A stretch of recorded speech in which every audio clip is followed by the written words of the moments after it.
மனச குவளையில் விழுந்த எறும்பின் நிலை எனது நிலை விலக விருப்பமில்லையே பூவே அதிசயனே பிறந்து பல வருடம் அறிந்தவை மறந்தது எனது நினைவில் இன்று உனது முகம் தவிர எதுவும் இல்லையே அன்பே வேறாரும் வாழாத பெருவாழ்விது நினைத்தாலே மனமெங்கும் மழை தூவுது மழலையின் வாசம் போதுமே தலையினில் வானம் போதுமே ஒரு கணமே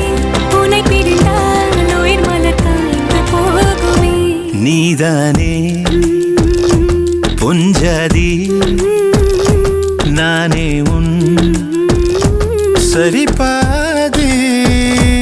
நீதானே பொஞ்சாதி